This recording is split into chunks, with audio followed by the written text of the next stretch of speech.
And now, your speaker, Robert Taylor. We have, I think, many members in the Church of our Lord who do not recognize the great restoration movement and all that we owe to it. Now, our origin did not begin in the 1700s or in the work of Alexander and his father Thomas Campbell before him. I have many of the books of Campbell in my library. I've read many of the volumes that came from him. He had a deep intellectual mind, but there are a number of flaws with Alexander Campbell. I think he tolerated some things in the latter part of his life that he would not have tolerated in the early part of his life. I think in regard to the Missionary Society that he compromised without justification on that matter. But there was a time when all of these groups were together and not the division that has been practiced since the 1840s, 1850s, and especially during the recently past century, the 20th century. And whenever the Restoration movement had its beginning, of course it was an appeal to the gospel. The preachers who predominated in that movement suggested, let's go all the way back to past London, let's go all the way past Geneva, let's go all the way past Rome, let's go back all the way to Jerusalem, and began to preach sound doctrine, began to preach the apostolic doctrine that was taught in the first century.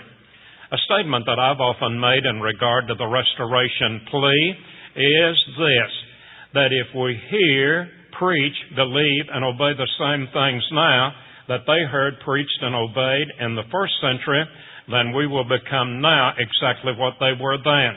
I believe that's the very heartbeat of the Restoration movement.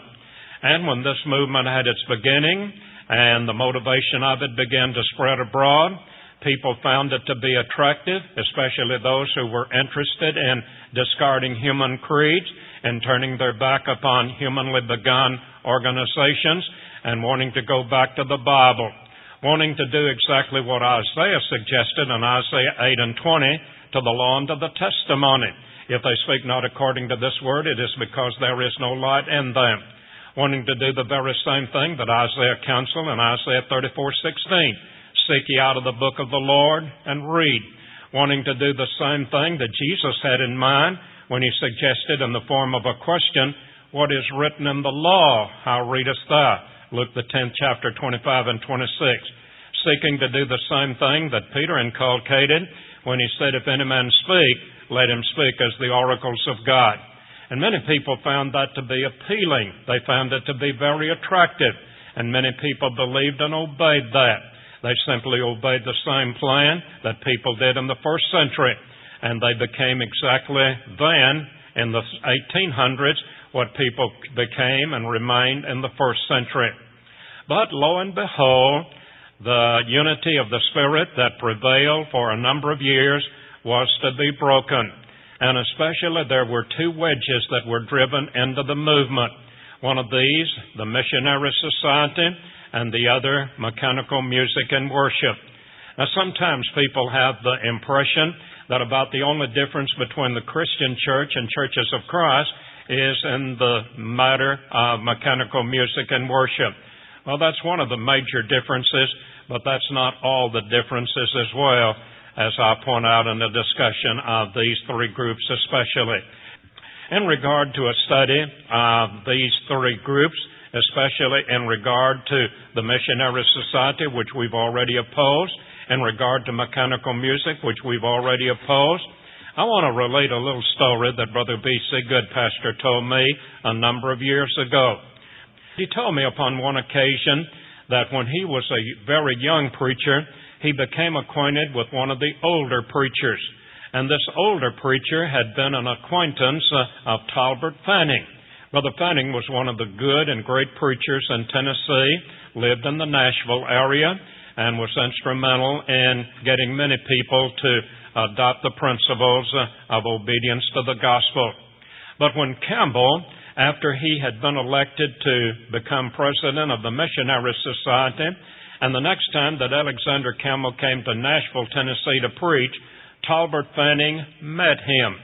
And Brother Fanning said to Campbell, he said, Brother Campbell, when you allowed yourself to become president of the Missionary Society, you became like a Samson, shorn of his strength. Well, the good pastor said, I was amazed at the courage that Talbert Fanning had. Of course, Campbell was one of the recognized preachers of the day, and many people would not have dared say that about Campbell. But I believe that Campbell erred and erred greatly. In the early part of his life, he had opposed the missionary concept, missionary society concept, and then became part and parcel of it. And this has been one of the wedges of division between that group of people, and especially the disciples of Christ in the Christian church and churches of Christ, even as we know them today. And so the Missionary Society, I believe it was an attack upon the all-sufficiency that God has in mind for the church. The church is its own missionary society.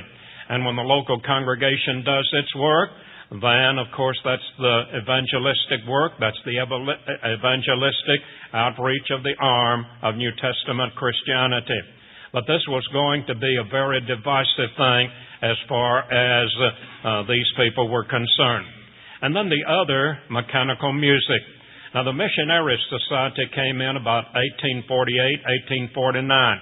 And then within the next decade, about 1859, the mechanical instrument was used, brought into the Midway congregation up in central Kentucky. And, of course, it became instantly a wedge of division between those that opposed it and did so vigorously and those who endorsed it. And those who endorsed it were determined to have it, and it is something that can be proved that they were perfectly willing to divide the body of Christ in order to have their pet innovation, namely mechanical music and worship. Now, there have been various arguments that they have used, not a single one of which has any merit, any weight in regard to it. I believe Pinkerton, who was one of the ones that first introduced it up in Kentucky, I believe he suggested that our singing was so bad that he thought that the instrument, the mechanical instrument, would improve the manner of their singing. Well, they've used it as an aid argument. But mechanical music in worship is not an aid. Now, when we pick up a songbook, or when we read the words on the screen, as we've done in this lectureship, that would be an aid, but we don't do anything except sing.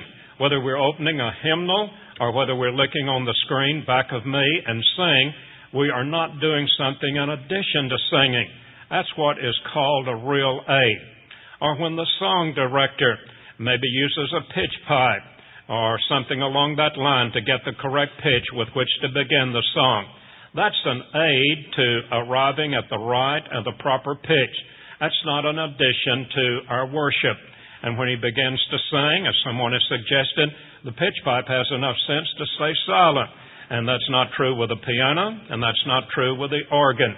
Now, sometimes people have suggested, well, the best argument that we can use against mechanical music is to have good and great singing. We ought to give our very best to the Master. That's a principle that is taught throughout the Bible. But the best argument against mechanical music, it just does not have the authority of the New Testament. That's why we do not use it. There is no authority for it. It is excluded. Singing is included, just like gopher wood was included in the commandment to build the ark, and any other kind of wood would have been excluded. And whenever the Bible tells us to sing and make melody, that excludes playing anything that is done with a mechanical instrument. But the aid argument was used for a number of years. And then they were fond of going to the book of Psalms. I guess they have wished through the years that Psalms is really a New Testament book. But it's not a New Testament book. It's found in the Old Testament. It comes right after Job, comes right before Proverbs.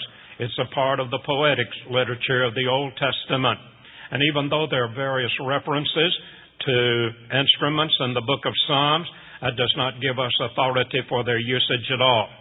I've been of the conviction for many years that David was the one that introduced mechanical music into worship. He's not the one that made the first musical instrument.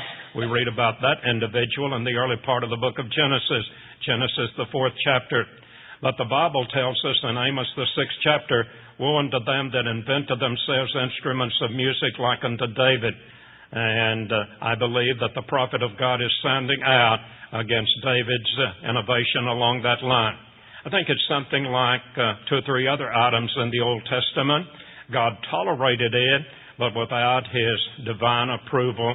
And even if it were approved in the Old Testament, that would not give us the right or the authority to use it in the New Testament. And then, of course, speaking about David, they've often used the argument that David used it, and therefore it's perfectly all right for us to use it. Well, David also engaged in worship that consisted of animal offerings and sacrifices. Does that mean that we can offer animal sacrifices today simply because David did? David lived under a law that demanded Sabbath day worship, Sabbath day observance. Are we to keep the Sabbath day today, the 7th day of the week, simply because David did it?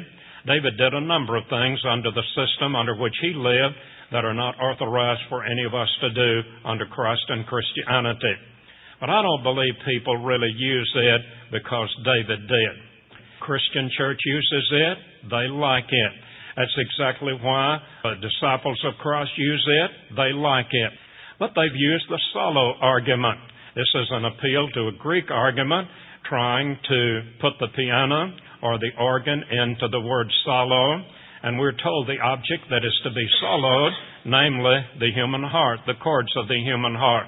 There is no justification for mechanical music in worship in the so-called solo argument. Back in the early part of the 1920s, our own Brother N.B. Hardeman had a debate with a man by the name of Boswell. Boswell was a member of the Christian church, and Boswell thought that he had that debate wrapped up by his usage of solo. Brother Hardeman took the ammunition out of him and completely eliminated that argument. And I'm told that Boswell and his group one night sat up nearly all night trying to figure out how to answer Hardeman on the solo argument. Well, solo does not justify the usage of mechanical music in Christian worship at all. They sometimes suggested, well, we have it in the home, and therefore it'd be all right to have it in the worship assembly. We have many things in the home. It'd be perfectly all right to sit down to a meal of steak and potatoes and a dessert. These things are perfectly right in a home setting, but that does not give us any justification to have cake and ice cream or dessert or some kind of meat upon the Lord's table. Just as there is the law of exclusion as far as the Lord's Supper is concerned, namely it has to be the unleavened bread and the fruit of the vine. Water will not work. Some other kind of liquid will not work.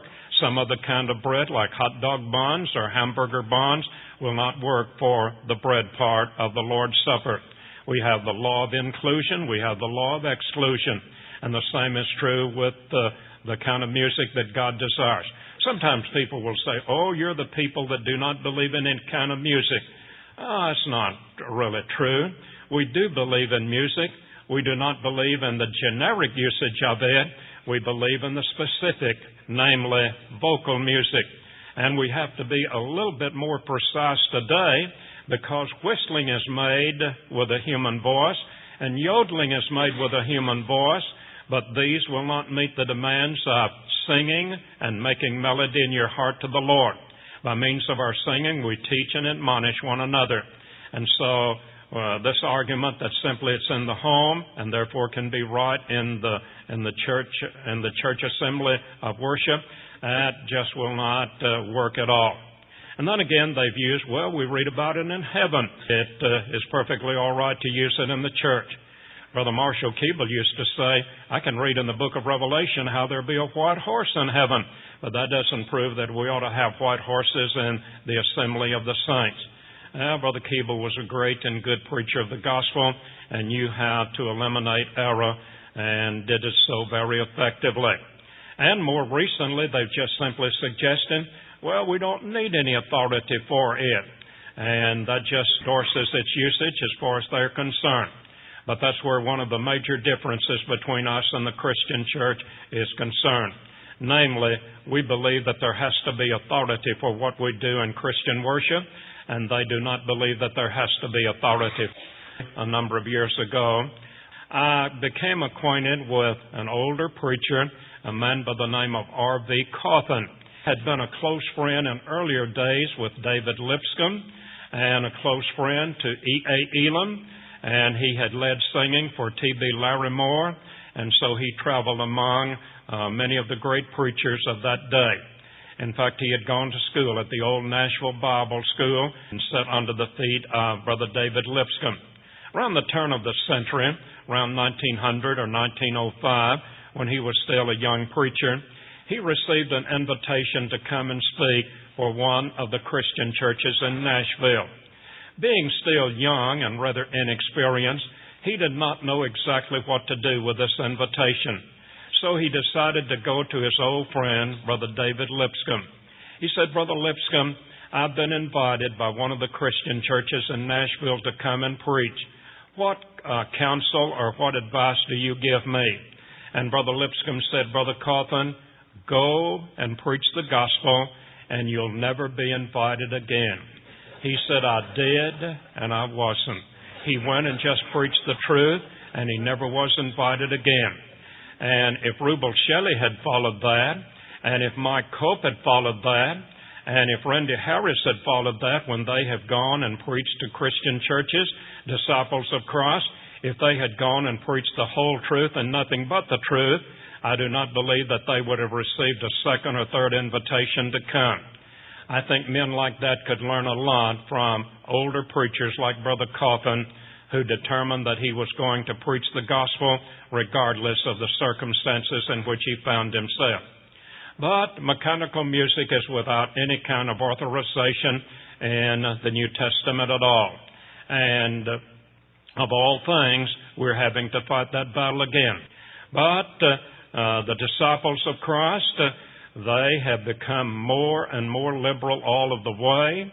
And they and the Christian church were pretty well allied with each other for a number of years.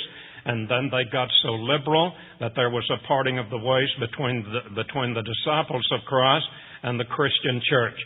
And even though the Christian church is far from being the conservative group that it ought to be, nevertheless it is not quite as liberal as the disciples of Christ are. I have gone back in my preparation for the lesson today and studied some of the writings of some of our own men who at one time were members of the Christian church or associated with the disciples of Christ and how they came out of it. Brother Floyd Decker, who became a fine preacher of the gospel, had at one time been a member of the Christian church. And he learned the truth and left the Christian church and then later would give lectures in various places about why he left. And of course, one of the reasons was mechanical music in worship. He did not like the idea that they had begun to practice open fellowship with the denominations of the day. He did not like the idea that they had their junior churches, smaller groups with the young people, totally separated from the older people, and he paid attention to that. And then others have left the Christian church and come into one of the former members of this congregation, a former preacher, Brother Dan Goddard, at one time was a member of the Christian church and came out of it. And a number of others have done the same thing. But one of the ones that I read from suggested that as he grew up in the Christian church, when he was 18 years old, unmarried, and without children, he was selected to be a deacon of the Christian church of which he was a member. And he also suggested that I had a fellow deacon, a fellow colleague in the work of deacons. He also was 18, and he also was unmarried and thus had no children. Now, the Apostle Paul deals with deacons in the middle part of 1 Timothy, the 3rd chapter. And one of the qualifications of a deacon is that he be a married person, that he be the husband of one wife, that he have his children in subjection to him. But here they made a deacon out of a young man that had not even been married and that was not a father, that did not have children. He also pointed out that in the leadership the Christian churches with which he was familiar, that they not only would have men serve in the eldership, but also they would have women serve in the eldership. And we've even had some among churches of Christ, those who are of the liberal bent, who have argued that women can serve in the eldership as well as men. It still seems a little bit puzzling to me how a woman can be the husband of one wife and can be the father of believing children. There's just a biological impossibility there. But they fail to respect not only worship regulations in the New Testament, but also organizational regulations in the New Testament as well. And so these were some of the differences that he had.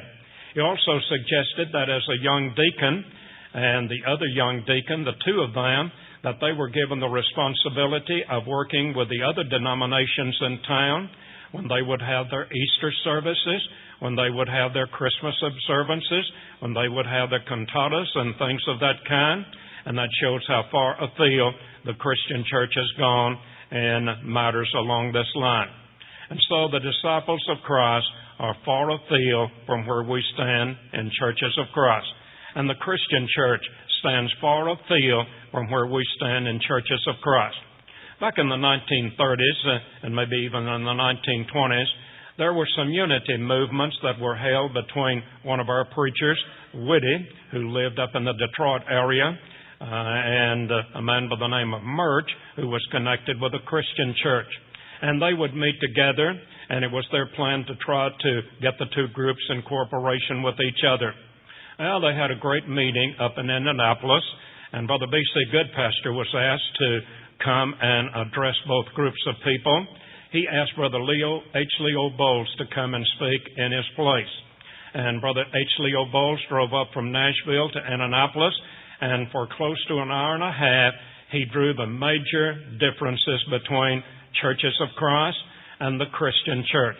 He showed how that the Christian church had digressed, how that they had departed from the faith, and in very clear and eloquent and excellent terms, he suggested you people know where you left, and the only way for us to ever be united again is for you to come back to that which you left. And that would mean a total repudiation of all their digressions and come back to the truth and be obedient to it. This happened to Brother Garland Elkins just a few days ago. He was in a gospel meeting over in North Carolina, Statesville, North Carolina, and they had a couple that responded to the invitation, and they were members of the Christian church. And Brother Elkins said when they responded to the invitation, we baptized them into the name of Christ. I asked him when he was telling me about that, I said, did they give any kind of objections to obeying the gospel fully and completely? He said, not a one. And if they had, I would not have accepted it. And the local preacher, Brother Steve Short, would not have accepted it. He said, Brother Short told them that you need to obey the gospel if you're going to become members of the church of our Lord. I believe that before a person's obedience to the gospel can really be valid, he has to have an understanding, at least some understanding, of the church of the Lord, the kingdom of the Lord. When Philip left Jerusalem and went north to the city of Samaria, he preached the kingdom of God to them. He preached the name of Christ. He told them enough about the kingdom that they knew what they were going to come into. And if a person goes through some kind of process, believing that he's going to be added or become part and parcel of the disciples of Christ or the Christian church, I myself would not accept that in good faith at all. I believe that Brother Elkins and Brother Steve Short did the right thing in suggesting that this couple obey the gospel and become members of the church that we can read about in the Bible. Well, where do churches of Christ stand? And I'm not talking about the liberals among us, not talking about those who have gone far to the right. I'm talking about those who have tried to stay in the middle of the truth and not go to the right, not go to the left. I believe we're standing now where we've always stood. I believe that we're trying to do the very thing now that they did in Bible times. In nearly every gospel meeting, I'm presenting a lesson entitled, The Church That Was in the Mind of God. The church that was in the mind of God is not Catholic, not Protestant, not cultic, not occultic. It's not Muslim or Islamic. It's not any of these religious organizations. I believe the church that was in the mind of God is not the disciples of Christ, not the Christian church. I believe it's the church of which you and I are members. And of course, the church that was in the mind of God had a supreme place for the church. The church was in the eternal planning and purposing of God, Ephesians 3:10 and 11. It was in the promises and prophecies of the Old Testament. It was in the preparation stages of John and Jesus. And then it began to exist as a perfected institution where men and women could become members of it on the day of Pentecost. We believe in the same gospel plan of salvation now that they did in the first century. We believe in the same type of worship now that they did in the first century. We believe in the same type of organization now that they did in the first century. We believe that there ought to be elders to oversee, that there ought to be deacons to serve, and that there ought to be members working together in unison. We do not have a clergy system. We do not have a laity system. But the popular denominations of the world, and this would be inclusive of those who have departed from us, believe in the clergy. And many of the Christian church preachers have begun to use reverend, have begun to refer to themselves as pastors and the like. And of course, that's not ground upon which we stand today. We believe in teaching the true mission of the church, namely evangelism, edification, and benevolence. We believe in preaching the gospel and standing exactly where great stalwarts of the gospel have stood through the passing of the centuries. The church that was in the mind of God is the church where you and I need and must have our membership if heaven is going to be on our future agenda. The Church of Christ, I believe, to be standing where we've always stood.